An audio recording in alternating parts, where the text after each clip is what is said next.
So in our world, creativity is fundamentally changed, right? And so if you were at the Palais 10 years ago, what would you see? You would see a lot of very good TV copy and awards being handed out as such, right? So fast forward a few years, and you started seeing other companies joining Cannes, right? You started seeing ad tech companies join Cannes. And this was an alien concept because these companies were building technologies for the internet that have the ability to deliver, targeted ads at scale online. And these two worlds back then were very separated, and all of those lines are being blurred. And so one of the big thematics that we're seeing at Cannes this year is the theory of convergence. So what that means is basically the convergence of media, right? Kind of bringing together the best publishers on the web, convergence of technology, so that's your ad tech space, and then of course the convergence of creative. So a lot of the conversations that we're having out here with marketers, kind of up to the CMO level, have really been about how can they take full advantage of all the different screens where they can reach the consumers, and how do they do bespoke, interesting, and engaging creative for each one of the screens. So tell us what you're doing in terms of bespoke for mobile and how that works and kind of the value there. Sure, yeah, I mean, we kind of think that the mobile video ecosystem has been a bit broken, frankly, since kind of its inception.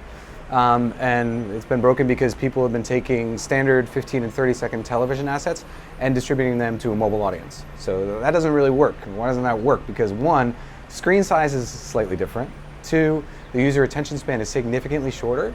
And three, I think just the anticipation of the consumer of getting more of a personalized, intimate experience on their mobile phone is much higher than on television. So what we're doing is we're taking standard assets from video or from display and optimizing them creatively with Teads Studio for the mobile device.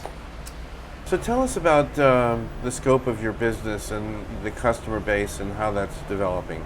Sure, yeah, I mean,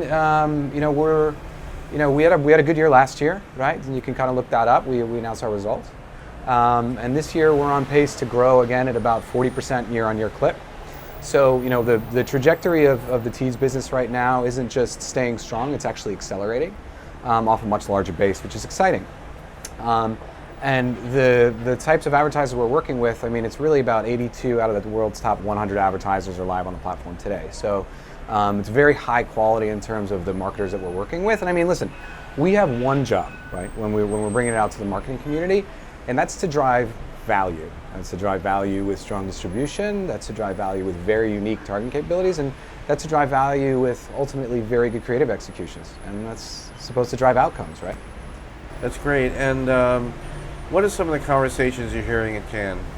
So there's always the normal conversations about about where other companies are trending. Is there going to be further consolidation within the tech space? I think that's always been a big topic of conversation, especially in the last 3 years. About what some of the telco companies are doing in the space. Obviously, us being owned by Altice, we have some interesting views on that. But then really, ultimately, I think there's been a kind of a movement towards a back to basics mentality, right? So over the last 6 or 7 years, there's been a huge increase in programmatic activity across our industry. There's been a huge increase in terms of data-driven marketing across our industry, but somewhere in there we lost a bit of feel for the consumer and engaging the consumer with sensational creative, right? So I've seen a lot of conversation about how, again, we can deliver really strong, unique creative experiences to the consumer. And that's across, by the way, Andy, we've been meeting with large CPG brands, we've been meeting with the large auto brands, the large tech brands. It's been a thread throughout.